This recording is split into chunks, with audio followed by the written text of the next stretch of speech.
Ooh, hello everybody, and welcome to the Cut to the Chase Sports Podcast. We're bringing unique insight and analysis behind your favorite teams. I'm your host Chase Yance. We're back at it again. To my right, got Matt Ricketts. What's going on? What's up, man? How's it going? I'm ready to rock and roll. Going good. Can't complain right now on this Tuesday night. You're off work this week though, Matt. I know you're looking like pretty good. I'm nice. I feel good. I think I'm gonna watch me a movie tonight. Might watch a scary movie tonight. Kind of. Oh wow. I watched. I'm going to the new Halloween movie on Thursday night with my family. Yep. So the last two that came out the past few years, I watched them with my brother this evening. So we're getting kind of geared up. Football, Halloween. Here we come. We're on. That's the month of October for you right there, man. Getting into the Halloween spirit and that football spirit right there on the gridiron. Down below, we got Brady, though. What's going on with you? Man, not too much. I unfortunately did not have the day off, but, still, as Matt would say, ready to rock and roll. And what's up with you guys? I just need to not – you got enough about me. Not a whole lot. Just a lot of stuff in the morning and shit like that. So, we get tomorrow morning. Yeah, a lot of stuff going on tomorrow morning. A lot of stuff that happened this morning. So, me too. It's all good. But, hey, we're back at it again. We're a little later than we normally are, but hey, we're on the program. We're talking football from this past weekend, and that's just something that we love to do here at the Cut the Chase Sports Podcast. So without further ado, let's talk about some Week 6 recap because we got a couple things to break down. And I want to ask something y'all took away. What's the biggest college football takeaway from this past Saturday? Matt, go. Tennessee is really good. That was one of my big ones. I think a lot of people thought that now defensively they struggle a little bit here and there. Now against LSU they didn't, but throughout the previously throughout this season they've given up some points to some teams.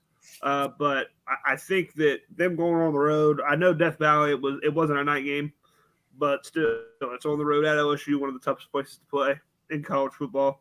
Just shit on them, just dominated them start to finish. I think a lot of people just thought, or maybe they just weren't real. They thought they were a solid team, just weren't really sold on them being contenders necessarily. Obviously, they have the biggest test they're going to have all year, other than Georgia this week. So we'll see. But they really sold me, and I think this week's just going to be a hell of a football game when Alabama comes to Knoxville. So that was my biggest takeaway. That Tennessee is a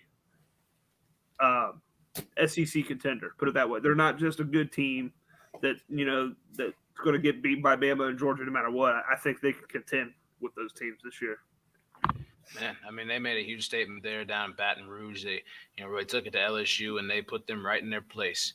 So, that's definitely a big thing. We got to definitely keep an eye on them, especially coming up into this big week of college football. Brady, what's your biggest takeaway from this past Saturday? I think my biggest takeaway is that this Alabama team is not the Alabama team we all expected. I think my expectation coming into this year was this is going to be a top 3 Nick Saban team. You got your defensive captains coming back with Will Anderson, Henry To'oTo'o, Jordan Battle, Dallas Turner on the edge, and then you got transfers coming in like Elias Ricks at corner, who just deleted all of his Alabama stuff and posted a picture of him in his LSU jersey for the past couple of years. So I don't think he's happy there. Jermaine Burton has not played well at receiver for the most part this year compared to expectation. The receiving core is very average. And now I realize they did not have Bryce Young in this past week's game, but that wasn't really necessarily their issue. Like their glaring issue wasn't necessarily Jalen Milroe quarterback. It was really just the fact that this Texas A&M team is the Iowa of the SEC. Appalachian State has a terrible defense, and they scored like 12 points against Appalachian State, which is pathetic. Yep. And it was not tough for them to score against Bama, and they almost won the game. And I just think that this Bama team is not living up to the hype. I really expected a little bit more. And right now, I don't know that they would be in my top 2, which at the beginning of the year, the kind of consensus was Ohio State and Alabama were kind of those 2 teams that were, thought to be like the guaranteed top 2 is what people were saying. And so far, that's yet to be determined. I think Alabama, they'll step it up. But they put themselves in some bad situations to where they might not even have a chance to come back from this if they lose on Saturday and keep playing the way they've been playing. I agree with that. I mean, this is now the good news for Bama and the bad news for Tennessee kind of is Tennessee's biggest game. Now, you could say this is the biggest game, but really, if you're talking about importance of winning their conference and everything, Georgia's their bigger game because they It is. Still beat Georgia and get in because of tiebreaker purposes. But Bama's got the more. Now Bama still does have to play Ole Miss and Mississippi State down the road, and those two teams are playing pretty well so far. And then obviously the Iron Bowl. Now Auburn sucks, but you never know. They sucked last year too. Exactly. So I mean, and Alabama kind of sucked. Right. They got those games coming up, but Bama's kind of got the luck of the draw this year where the West really isn't what it usually has been in the past. Right. Years past, you know what I'm saying? So I agree. But this is going to be I mean, what a week of football we have coming up. I'm so excited. I can't wait. Man, I mean, we're gonna talk a whole lot about that when we have our episode Friday morning. We're gonna be live at 11 a.m. talking about this huge weekend of college football that's coming upon us, and man, we've got some juicy matchups to get into. But yeah, we're gonna talk about a couple of the games. You know, we already alluded to Alabama's narrow escape over Texas A&M. What exactly did you see from Alabama? Like, it you know, kind of hard to say. Just like, what were your initial thoughts? But how would you say Jalen Milroe is going to progress this next week against Tennessee? Because he's going into a very tough environment. Third Saturday of October rivalry. What do you expect from him, and what did you see from him? I think personally, sorry, I didn't mean to cut you off there. You're good. I think personally, I think he's going to. He's just got to take care of the ball better. Running the ball, just lose. He lost 2 fumbles, I believe, was what it was. They had 4 turnovers total as a team, and so for him, for progression, hopefully for Bama, they can get Bryce Young back, and we'll see. But I mean, we all saw the injury, like throwing shoulder. I mean, who knows? It's completely up in the air. So I mean, Milroe's a hell of an athlete. He can really run, man. He's a beast, dual threat guy. But in terms of throwing the ball down the field, like Brady said, Bama's receivers have just played extremely average throughout the entire year. Like, it's just crazy. So we'll see there. But the biggest takeaway for me was how Bama would turn it over, Texas A&M would get it, and they were able to capitalize on touchdowns or points multiple times in that game. It wasn't necessarily the turnovers that shocked me. It was more so I thought that this Bama defense was going to be a real juggernaut. Like, just shut. I was thinking coming into this game could be like 17-10, like just low scoring. A&M would play good defense. Bama would play good defense, whatever. But I was very shocked that A&M was able to move the ball as well as they did through the air after the Alabama turnovers to capitalize off of their mistakes. You know what I'm saying? So I was thinking the Bama was going to, the juggernaut defense we talked about. Brady talked about 4 of their players already, and then their defensive backfields with Battle, Kool-Aid. I mean, it's supposed to be superstar driven and just led by a bunch of 5-star guys that are going to be NFL first-round picks or whatever. But they just underperformed in terms of getting off the field after turnovers from their offense. So that was really my biggest takeaway from it, is how Alabama's defense kind of came up short in some situations.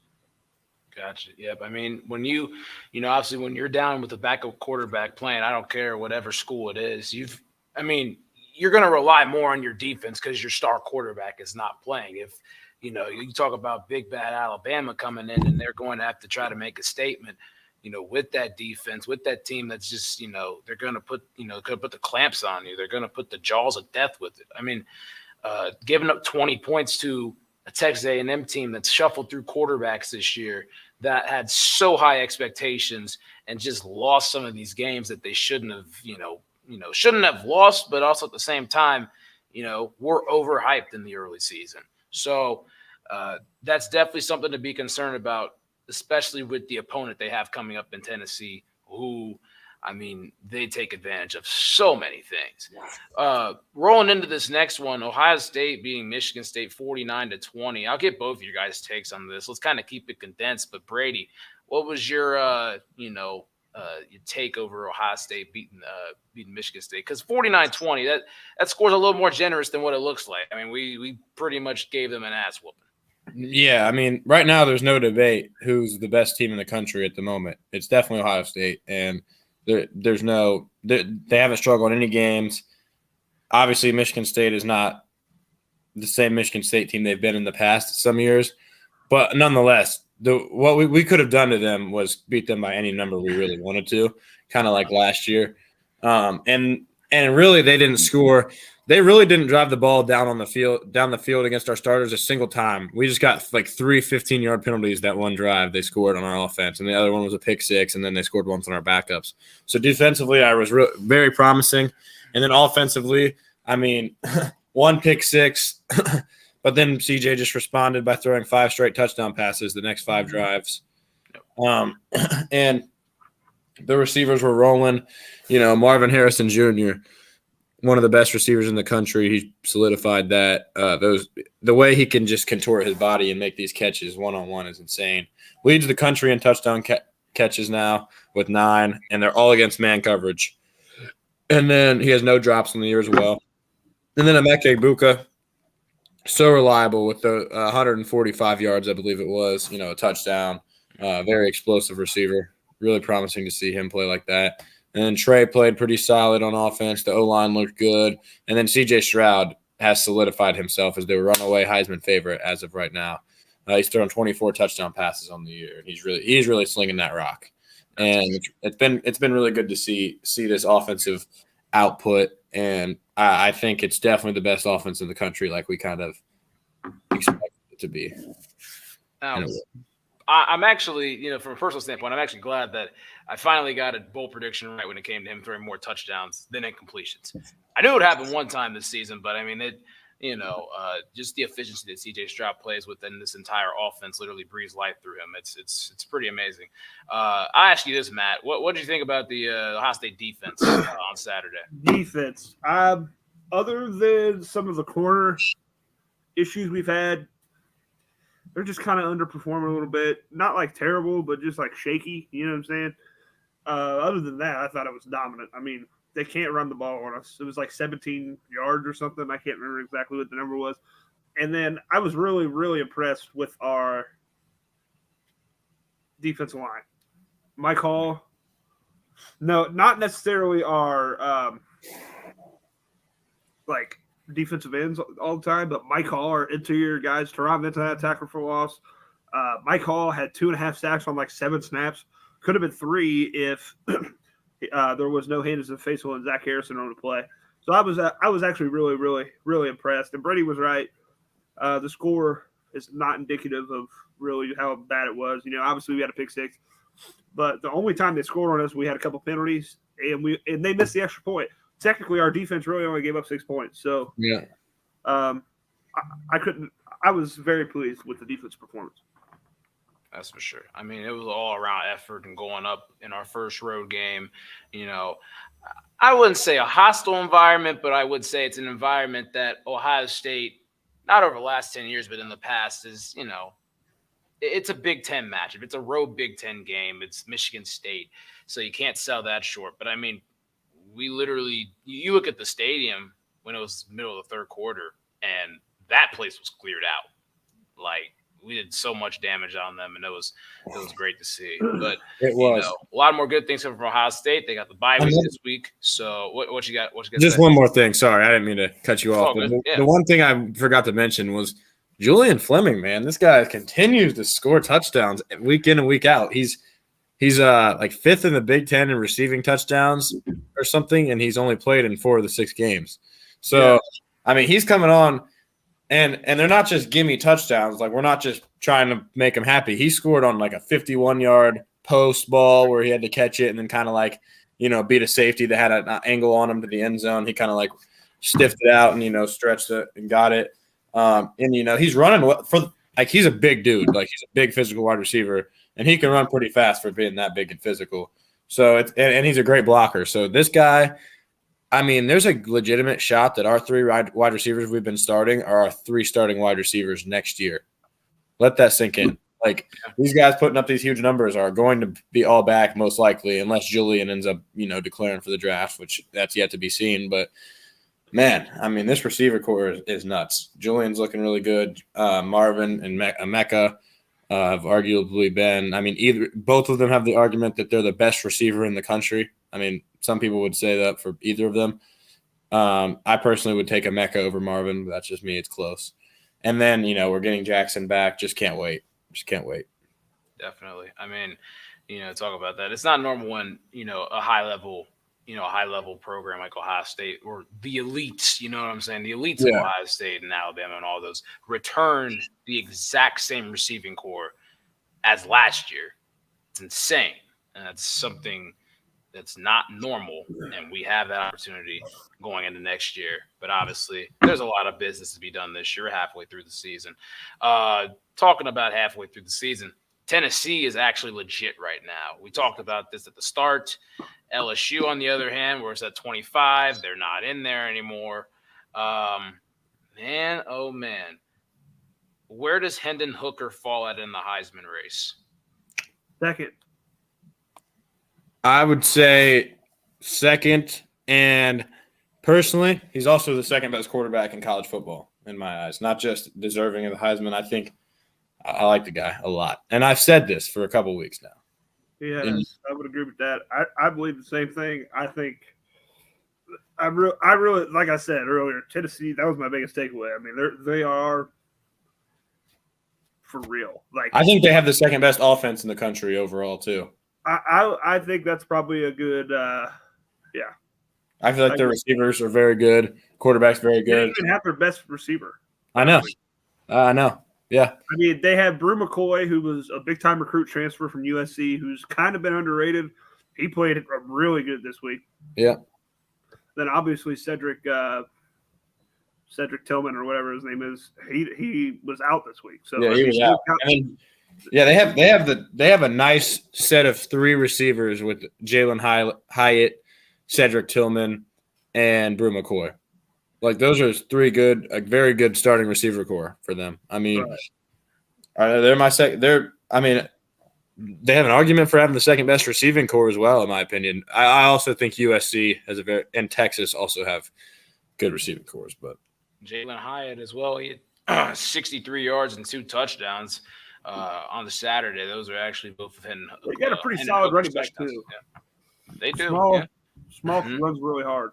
Yep. 22 carries, 127 yards, and 2 touchdowns for him. Average 5.8 yards. He runs hard as shit. He does. For being he's a tiny. It's kind of ironic. His last name's Small, he is small. So, but like he runs. He's quick as shit, and he runs hard for being tiny.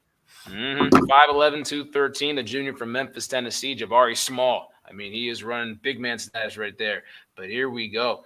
Next game, UCLA and Utah. This is actually going to fly a little more under the radar than it should, but UCLA is undefeated right now.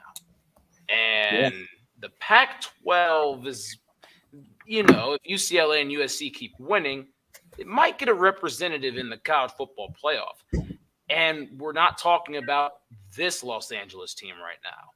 Should we be talking about this Los Angeles team when it comes to competing with UCLA, since they just took down Utah? I think we should. I think they run the ball really well. Obviously, Dorian Thomas-Robinson is really good.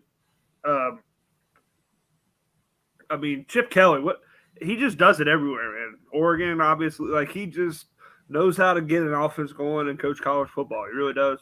I was shocked at how many points Utah allowed.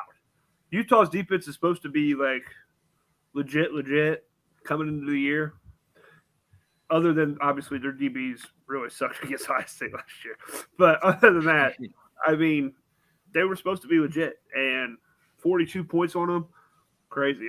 Utah still does have a chance, obviously, in the Pac-12. So this week, their matchup against USC still does mean something. So we'll see how Caleb Williams and that offense can attack them, and with Lincoln Riley and everybody. But DTR and UCLA, Chip Kelly, their offense is with Zach Charbonnet, the former Michigan running back as well. They run the ball really well. That's something that, I mean, they really excel at. So I think you'll end up seeing a USC UCLA undefeated matchup possibly in the future.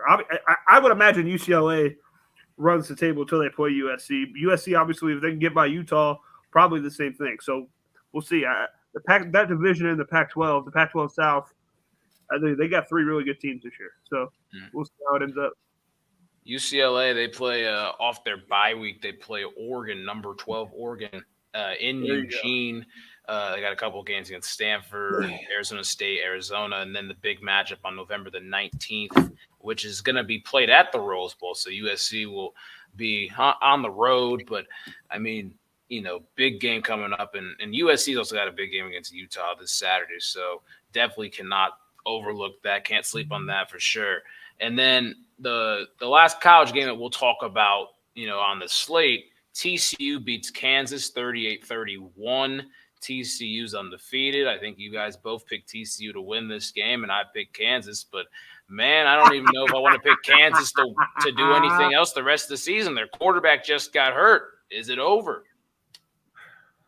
I would say it's over. Like, their backup quarterback came in and didn't play bad. Like, he threw some touchdowns. Yep. He was their starter last year. So I think the culture there is really good. So we'll see. I wouldn't say it's over. I don't think they're going to compete for the Big 12, put it that way. Okay. I think 9-3, 10-2 maybe is a good that's probably a good pick in terms of how they end up finishing the year. Yep, and that TCU is really good, though. That'd be huge for Kansas to do that, though. And I want to ask Brady about TCU. How far can this team go? I mean, obviously, talk about them. Literally, this team literally flies. How high can they fly in the Big 12? I think that they can fly very high in the Big 12. I think they could honestly fly all the way to the top. Personally, like I don't think the Big 12 is a great conference with elite teams this year. I think it might be the worst Power 5 conference in terms of they don't really have like a team that I think can compete in the playoffs or anything. But TCU, man, Quentin Johnston's a great receiver. I think I like Max. Darius Davis is good too. Dugan. Yeah. And yeah, the whole team in general, I like TCU and their speed. They're fast as shit. Man, and talking about TCU on their way to the top. You got to play the top dog in Oklahoma State this weekend. They got a home game, which is nice. They're going to play in Fort Worth, but man, oh man, that's going to be a big one at 3:30 on ABC. We'll talk about that a bit more when we get to that point on Friday. And before we move on to the NFL, I just want to look at some of these rankings and some of these surprising teams that actually made jumps into it. Look at it. Illinois 24. Syracuse, I didn't even know they were in the top 25. That's crazy. You got your first FCS team in it. James Madison, not FCS, but you know what I'm saying. I mean, really, really small school team. James Madison's in the top 25 now. I mean, that's crazy. This is the time of college football. You got to love it. You have to absolutely love it right now. Awesome. But, I mean, how long is Illinois going to stay in the top 25? We have no idea. James Madison at 25. I feel like we see that every 5 years or so. They normally good football team and all that. Syracuse at 18. They welcome North Carolina State to the Carrier Dome this Saturday. How about that? Yeah, I mean, nobody would have thought that on that schedule. Ranked matchups everywhere this weekend. Mm-hmm. I mean, you look down the board, you got big noon kickoff, you got a host of 3:30 games, and then you got a 7:30 game on the SEC network. But then you also have Clemson traveling to Tallahassee. I mean, it's not a ranked matchup, but it's still, pretty good. And then 8 o'clock on Fox is USC and Utah. So a whole slate of college football coming up for you, and we'll preview, pick all these games. And goddamn, Brady, you are smiling a lot. What the fuck's going on with you? Oh, nothing much. Okay, we'll talk about that later on after the show. All right, cool. Any last things you guys want to say before we move on? I'm good with this game. Yeah, I'm good there. All right, cool. Brady. You can move on from this game. Yeah, so I didn't watch this game all that much. I don't have too much to say, but I do know all I know is Quentin Johnston had a good game, and that's about it. I put him in my top 10 preseason receivers. Okay, good, because he had that spectacular go-ahead catch, on Saturday. So, I mean, he might move up on your list. Who knows? We're gonna have to revisit some lists though after this Saturday. We're gonna have to, break. Yeah, it's about the halfway point. It's the halfway point. Yeah. Very good time to do so. Yep. So yeah, that we'll talk more college football on Friday at 11 a.m. You'll catch us there. But man, NFL Week 5. So here we come, baby. Here we come. All right. Touchdown, Bengals. Put some points up on the board and lose the game for Cincinnati. They did exactly that, and we're gonna wait to talk about that since they were on Sunday night. We're gonna Justin Tucker. He's got a. He's the goat. He's hung like a horse, baby. Yeah, he knows how to do it. Yeah, he knows how to stroke it. I will say that. Golly, I know how to stroke it too. Oh God, we'll talk about that. I'll talk about that off camera. But shoot. So the first game, look at this: Chargers, Browns. Chargers 30-28 over the Cleveland Browns. Both teams ran the football really well. I think they both had over 175 rushing yards. They were able to just pound up the middle and everything. Nick Chubb had a great game, 134 yards, 2 touchdowns. Austin Eckler had 173 yards on 16 carries and a touchdown. But I think the story of this game is how big of dumbasses down the stretch came out. Think of this. Jacoby Brissett, 3rd and 2. All he needs to do, he just escapes out of the pocket. Just get a couple yards, get a first down, milk some more clock, or even run it in for a touchdown. The man throws it directly at the Chargers defender for an interception. And then the even worse thing, Brandon Staley. My gosh, I don't know what the call was on 4th down. Think about this. I mean, you line up, you call a timeout. So you actually ran it on 3rd down. You line up and call a timeout. And then you actually run the play. It's a slant route. And then, the Browns are literally like, oh, I'm going to play with my back to the ball. And we're just, we're literally going to literally face guard him. That's crazy. Face guard a slant route. And, we're actually going to throw this route. This is insane. All right. All you need is 2 yards. And then so it's like the Browns are just being the Browns. And then the Chargers are going to Charger. But hey, the Browns actually were the Browns once more and missed the kick. But I want to ask this question. If the Browns did make that kick, hypothetically, would Brandon Staley be on the hot seat right now? I would say the hot seat, but a lot of people don't agree with his shit. I think in some instances, the analytics going for it is smart, but also you got to realize who you're playing against too. You're playing against Jacoby Brissett, who's been is a solid quarterback, but a backup quarterback. He's been a career backup. You know what I'm saying? You got to trust your team a little bit. Fucking punt it away. Make Jacoby Brissett go the length of the field. You know what I'm saying? I just feel like there's time and place. If you're going against Mahomes or you're going against Josh Allen and they have the ability to score no matter where they're at on the field, that makes more sense to go for it in that situation because you know what I mean? That they're going to score. So you got to try to score. So I think you just got to really I don't think you could just look at a computer, see what if it says go or don't go, and then do that every single time. I think you got to take into account the nature of who you're playing. There's got to be more. It can't just be all analytics. It's got to be the human element of thinking about what the fuck's going on too. You know what I mean? It's got to be that. Yep. And I think we know some people that actually do that, which is kind of sad. But Brady, what are your thoughts on this? This whole almost debacle for the Chargers. I feel like he'd probably be gone based off of the things he's done in the past. And I mean, he really hasn't done anything good. So I think he would definitely be at least on the hot seat if they make it and they lose that game. I think he'd put a lot of the blame on him. Yep.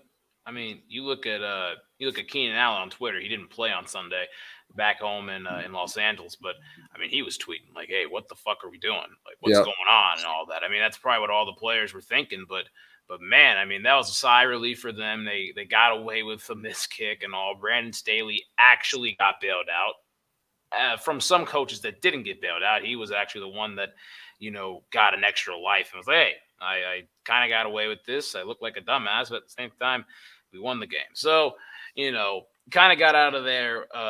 Really escaped Northeast Ohio with a victory that honestly probably shouldn't have had. But yeah, that we'll keep an eye. That was actually a really good game because the year before these two teams both put up 40 plus points in a week 5 matchup, and then this one was a very exciting showdown and finish. So yeah, they definitely sold the show right there. This game, 4-1 Bills, 1-4 Steelers. Bills won 38-3. I gotta ask Brady, what the fuck happened? What's the prognostication? What the fuck happened, Brady? What the fuck happened? I don't know. The Bills are way better. That's all I can put it. There's nothing really much else for me to say. Is the Bills are too good and we aren't good enough. Is my takeaway. And I do think Josh Allen is a really good, really good player. All right. Really good player. Is he the MVP right now? Easily, in my opinion. Right now, I would say he's the best quarterback in the NFL, in my opinion. Oh, wow. All right. Hot take right there. Okay. I think as of now, like, all this could change. Like, I'm not trying to change, like. That's true. It's ever changing. Yeah, like it could be, maybe I'm saying Mahomes next week. It's up. And they play each other next week too. Let's not sell it short. I mean, great college football weekend, but we got a hell of a Sunday with that game. Yeah, we'll be, we'll find out more about that, like Josh Allen and Patrick Mahomes and all. But in terms of just what I've been observing, is this man is like just nuts. I think Josh Allen's, I think he's the league MVP right now. All right. Matt, do you think he's the league MVP right now? Not who'd you say? It's too early, man. I'll say yeah. I guess I'll say yeah. But I think Lamar Jackson's got a chance too. I really do. I think the Ravens are really good. I think Mahomes still has a chance. I really with the Chiefs. But I would say right now, I guess I'll give him the lead right now. But it's too early. Wait till about week 10, week 12 to really start talking MVP stuff for me personally. That's kind of how in the NFL. That's how I agree. Yeah, and that's how a lot of people do that though. They'll talk about like week 3 we'll talk MVP and everything. You know what I'm saying? Like, there's times where you have to have timestamps and be like, okay, like the first quarter of the season, like who was the best player? Okay, that could be way different when it comes to the first half of the season. Like that could ultimately shift. Because we talked about it before. Russell Wilson in 2020 looked like the MVP 5 games through. And then we get to like the halfway point or the 3/4 point, and he was all right. You know what I'm saying? So, I mean, that stuff could obviously change. If I would have to say, I would go with Patrick Mahomes. I just think the dude is ridiculous.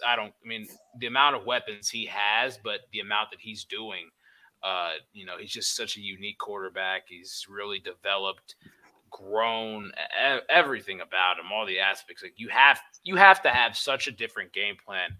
There's a couple quarterbacks that the game plan solely around and like have such different game plans. But I mean, Patrick Mahomes, I think, is the biggest one right now. So I'm going to go with him. But Josh Allen definitely has a case for number 2 right now. And I'm going to say this. Lamar Jackson's a great athlete, and we'll talk. I'll wait. I'll talk about him in this Sunday night game. But this next game, this is the 4:00 game. The Cowboys 4-1 beat the Rams 22-10. The Rams, they're on a bit of a Super Bowl hangover themselves. That they're getting a Lombardi, a bunch of champagne, getting a ring, and everything. Yep. So I ask, kind of this interesting question. Like, so the Rams, think about this. Like, is Matt Stafford, like, was he just one and done? Talk about winning a ring, and he just, like, falls off the face of the earth? Because this dude looks like actual garbage right now.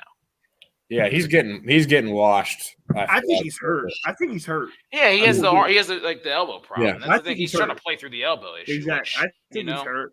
I don't think he's washed. I just think it's just hard to win fucking 2 Super Bowls in a row. It just is. Like, it just doesn't happen very often ever.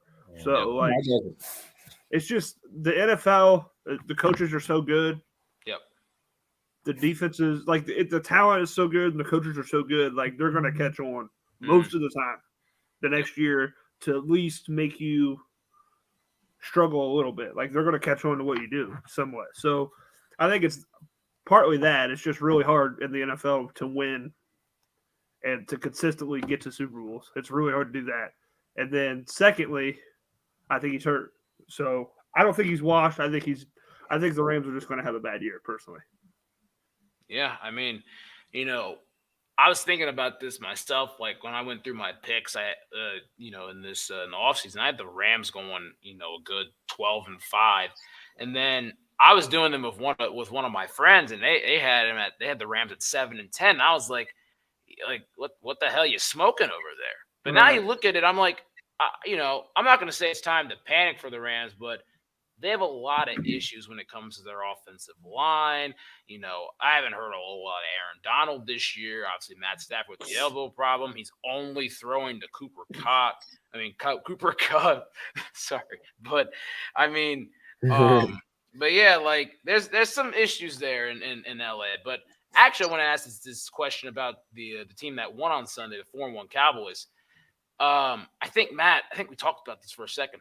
Cooper Rush or Dak Prescott moving forward. I mean, think about this. I know Dak. We did talk about it. Yeah. I thought that Jerry was going to go with Dak whenever he's healthy because Jerry. He paid the man. When he pays people, he lets them play. He makes sure he play. But here's actually.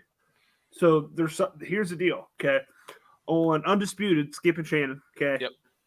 Skip is the biggest Cowboy fan ever, okay? Yep. Yeah. He covered the Cowboys in the early 90s. Yep. Okay, so 1991, Troy Aikman was the number 1 overall pick quarterback, okay? Yep. They had a backup. He got hurt a little bit. They had a backup that came in, headed into the playoffs when Troy got hurt. Yep. I can't remember for the life of me what the fuck the backup's name was. Somebody could look it up real quick. 1991 Cowboys. I can't remember what his name was. He won – they rode the hot hand is what Jerry and Jimmy Johnson did. They rode the hot hand and decided to sit Troy. Troy was pissed, and they decided to sit Troy for the first week of the playoffs against Steve Berline. Steve Berline. There it is. Yeah, Berline. Yep, former CBS announcer. Yeah, they sat Troy, played Berline in the week 1 or the first round of the playoffs against the Bears, Mike Dick's Bears, and Berline beat the Bears, and they rode them the rest of the playoffs, so they lost. So I guess my point is that here's another similar situation, riding the hot hand here. Do they ride with Cooper, you know what I'm saying? Ride the hot hand, or do they bring Dak back in? Do they bring their higher paid, more highly touted quarterback back in? I guess typically for me, I think if Jerry – recently, when Jerry spends money on people, he's going to make sure they're playing. You know what I'm saying? But now we have the opposite, playing devil's advocate, where we see, well, they played the backup. Now, that's been damn near 30 years ago. But what I'm saying is Jerry's done both. So I could see either one happening. I really do. This is a big week, man. If the Cowboys beat the Eagles, I don't know how you could go back to Dak. I really don't. If Cooper Rush comes in and plays well against the Eagles and beats the only undefeated team in the league, I don't know how you could stay away from Cooper.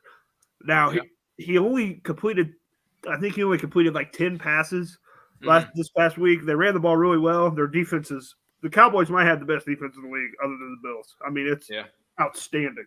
Yeah. So we'll see how that plays out. But if Cooper comes out and throws the ball really well, doesn't turn it over much, and they go out and beat the Eagles and he plays a decent game, I just don't know. I don't know how you can sit him. I mean, he'll be 6-0 as a starting quarterback at that time, and the Cowboys will have the best record in the league. So I just don't know how you can do it. You know what I'm saying? Yeah, That's kind of my takeaway.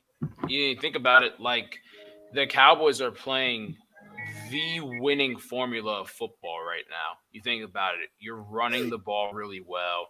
You're throwing you're making the simple plays throwing the football, and then your defense is literally lights out in both phases of stopping the run and getting takeaways in various stages of a game.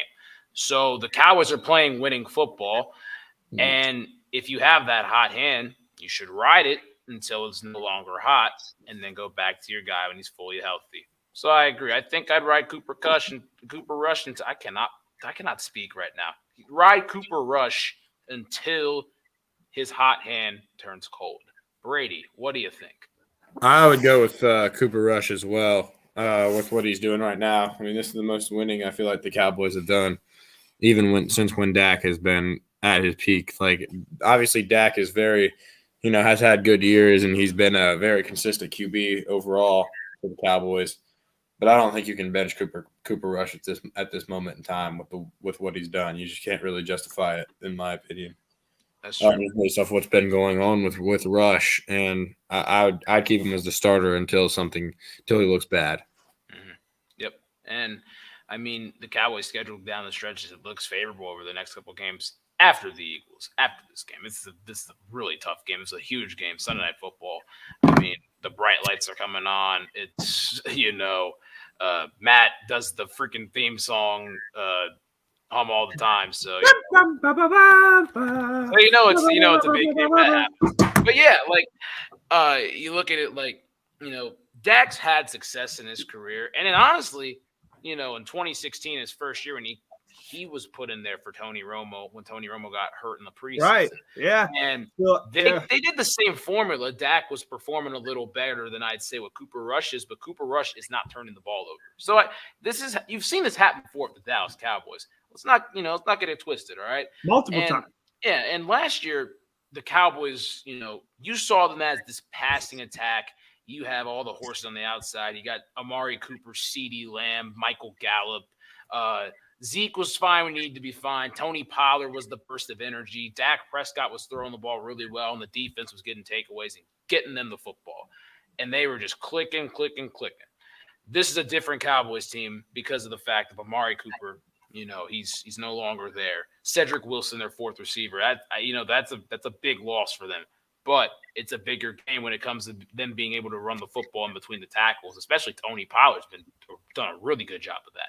So they've changed their style and they've changed their identity on offense, but it's definitely not for the worse, because if they can win games in many different ways, then I know all of America hates to say it, but the Cowboys are looking like America's team when it comes to that. So definitely keep an eye on that, and we'll talk more Cowboys-Eagles Sunday Night Football here throughout the week. The Sunday Night Football game from this past week, 3-2 Ravens, 19, 2-3 Bengals, 17. And yeah, cue that. All right. So yeah, I'm watching this game Sunday night. Coming in, the Ravens were 14-1 in their last 15 home primetime games, so they basically just don't lose when it's a home night game. Their one loss was to the Chiefs on Monday Night Football in 2020 when there were no fans there. So, they lost 5 straight home games up to Sunday night, which is not normal for them. Blew 2 leads, both their home games. They blew humongous leads. The Bengals in their history are 0-9 on Sunday Night Football on NBC, so that obviously played in their favor. And the Bengals still had a lead until the last 3 seconds of the game. Their only lead of the game was for like 2 minutes. But how I break this down, all right? Actually, I'm going to ask you guys this first. Can the Bengals bounce back fully from Sunday night? Like, do you think they're going to be all right? What do you think is going to happen? I'm going to start with Brady. All right, the Steelers. I mean, they can bounce back. I mean, it's not like some type of season-ending loss or anything like that. But I think it's certainly not ideal to lose 3 games in the first 5, obviously, in terms of where this team's trying to go. But I mean, I don't think it's a huge. I don't think it's a huge. I guess a huge loss, if that makes any sense. Like, I feel like they still are in they still have a chance to, keep pushing to win the division and, potentially at least get a wild card spot. Yeah. And I think in the coming weeks, I definitely think they get likely get the win this week against the Saints, which is, I believe, who they play. Right? Yep, they do. Yep. It's okay. Yeah, but I believe they get they should be able to bounce back is my prediction, and starting 3-3 looks a lot better than 2-3. So that's for sure. Yep. Yeah, I mean, but am I going to be honest? It is nice to see. If I'm and I'm going to be honest, it is so nice to see you guys being the shit show of the league. All right, we'll keep it there. That's a high of football as a whole. But not necessarily this year, but just I might have to catch you outside on that one. But hey, we're Ohio State fans. Shake hands on that. But hey, we'll talk about that stuff. But Matt, what do you think? And the Bengals bounce back? I do think they can bounce back. If you look at their next 6 games, they're playing some really bad teams: Saints, Falcons, Browns, Panthers, Steelers, Titans. Okay, that's their next 6. Yeah. They could win all 6. I could see them winning all 6. I think if you ask me personally, I think 5-1. So they're 7-4 at that point. Okay, their next 6 games before they get into their real meat of the schedule. With I think they play the Chiefs, Bucks, the Browns again, the Ravens again, and then they play the Bills. They play the Bills. So before they get into the last 6 or the last 7 or whatever it is, they've got 6 games right now that they've got to come out of this with a good record here. Yep. But I do, with who they're playing, I do see them bouncing back and being fine, still competing for the North. I think they have a chance to still win the North. Now, of course, they're probably going to have to beat Baltimore at home when that happens or whatever. So we'll see about that. But I just think they just got to protect better. Now, Zach Taylor, he everybody's calling for his neck. Everybody's calling for his neck. Here's what I think. He might not be the best play caller in the world, whatever. Definitely not. But he did get you guys to a damn Super Bowl last year. Yeah. I will say that. He helped with that. So I would say calling for his head is necessarily the right move to make currently.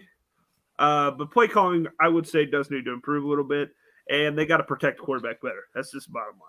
And I don't think it's really calling for it. It's not calling for his head as a coach. I mean, there's a lot of people that are saying, "Oh, fire Zach Taylor." I'm not saying fire Zach Taylor. Right, I think Zach Taylor's a fine head coach. That's where I'm coming from. A lot of people are saying, get him. I think he's a future play caller.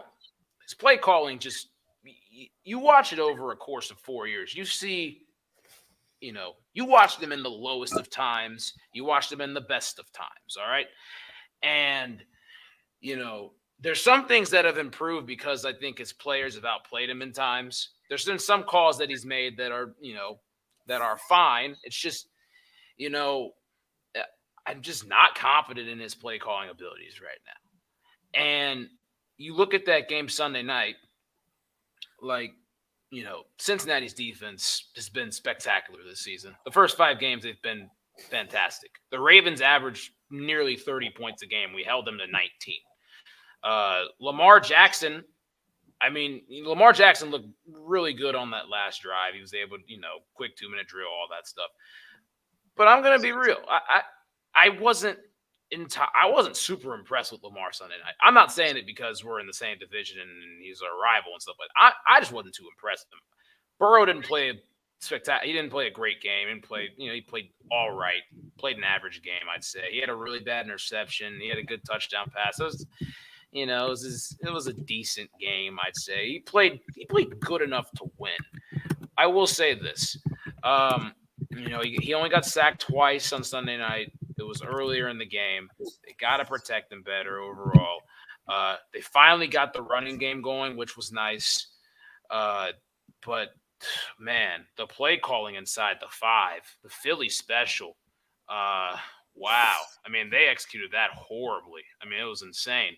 Tyler Boyd was talking about how he should have thrown that ball away. But, I mean, in that situation, the Ravens were, they expected the Ravens to play man in that. They played zone. So Marcus Peters came after him, and they even ran the Philly special wrong. So that didn't look good. But, man, when it couldn't get worse, 4th down and goal shovel pass. Burrow rolls to his left to the short side of the field to throw a shovel pass that the route's not even in the end zone. I mean, that's absolutely beyond me. So, but I mean, I thought the defense played fantastic. The offense had some great drives. They had 3 really long drives, which that's a good thing. That's a good thing if we're able to run the football well. And, I thought some of the concepts we had to beating the cover 2, Tampa 2 wasn't bad, but it's the fact of you have these great receivers.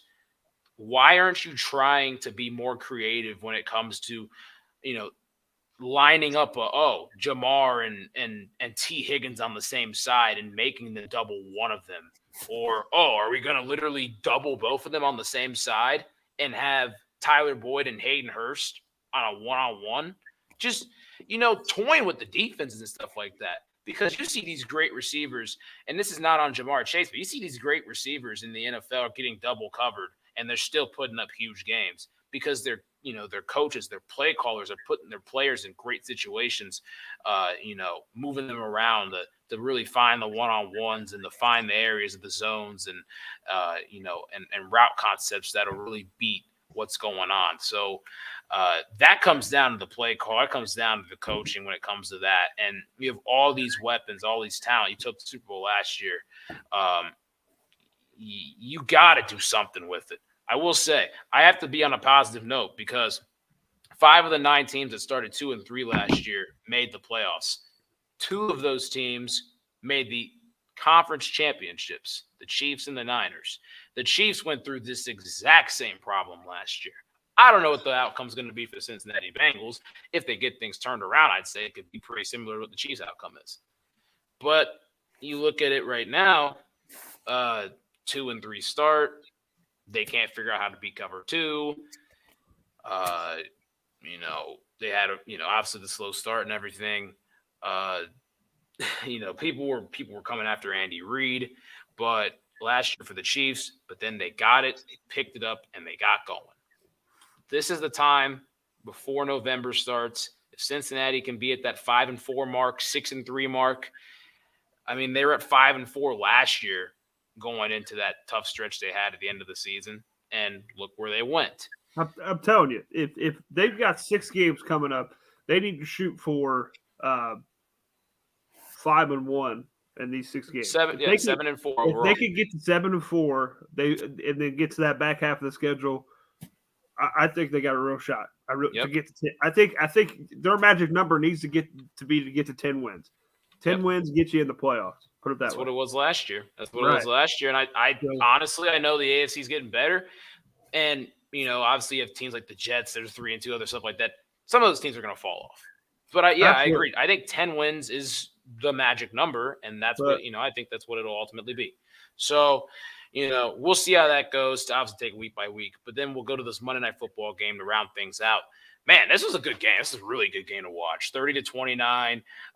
The Raiders, I mean, they jumped out to a 17-point lead over the Chiefs to start.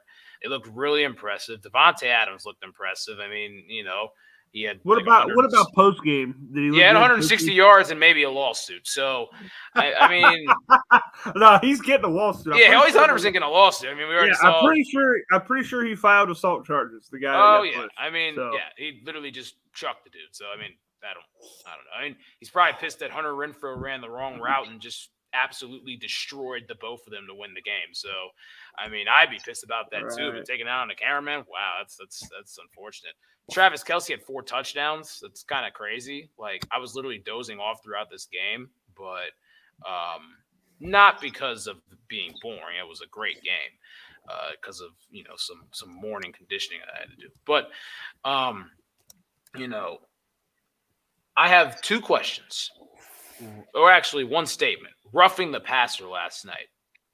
Horrific roughing the passing call. What did you think? Chris Jones on Derek Carr. Terrible call. I mean, it's pathetic. Like what this is coming to. Like there was one with Tom Brady on Sunday that was a pathetic joke too. Yeah. Which I was just sitting. I was just I can't stand it. I can't watch anymore. It's a normal sack. When that stuff happens, it just makes me want to just turn off the TV and just cry. Like, it's so pathetic. Like, I don't understand why they're starting to move to these rules. I mean, they play this game for a living. It's going to be either you're going to get hit hard. You can sack the quarterback. It's part of football. Yep. You can disrupt the pass. Like, this isn't 7-on-7, and they're trying to sit here and throw flags for very legal plays. It's just ridiculous. I can't stand to see teams lose because of awful calls and stuff like that. Yep. Man, it's absolutely ridiculous. I mean, and the fact that Chris Jones came away with the football too. I mean, you know, it was a strip sack fumble. So yeah, I know they ended up winning, but still, like, yeah, I mean, it could have. It was pretty big to the standpoint that you know it was a 1-point game, considering it could have been a 4-point game, and it could have changed the entire outcome. What do you think of that rough in the passer call, Matt? To be honest, I didn't watch it live, but I did see it. Yeah. Afterwards, I just think all the roughing the passers, unless it's really like egregious, dude. I mean, this is fucking football, man. I mean, fuck. You just gotta let people play the game, and unless it's a helmet-to-helmet egregious hit, something that's really bad, you just gotta let it go. You know what I'm saying? Like, I understand you gotta protect people and things like that, but it just drives me crazy. You know what I'm saying? Yep. Yep. Kind of the way I look at it. Completely agree. It's at least in the college game, we're at least allowed to hit quarterbacks still. Yeah. In the NFL, you can't even fucking touch them. Like, seriously. It's crazy. So. And, you know, I was just looking at a stat about, you know, it was talking about roughing the passer penalty since 2012. You know, obviously the Tom Brady one was really bad. You know, that was absolutely ridiculous. In 235 games, Tom Brady has been given 27 roughing the passer calls, you know, that have been, you know, helped him out. So that's about 10%. It's about 10 or 11% of the games he's played. He's been given a roughing the passer call. Aaron Rodgers, 28 of the 216 games he's had a roughing the passer call given. That's about 12% to say. Patrick Mahomes, on the other hand, in 79 games, there's been 20 roughing the passer calls on him. That's 25% of the time. One every 4 games is a roughing the passer on Patrick Mahomes that they call. And then on Josh Allen, this is, you know, we're talking about different things here. This is Josh Allen, though. In 73 games Josh Allen has played, he's had 24.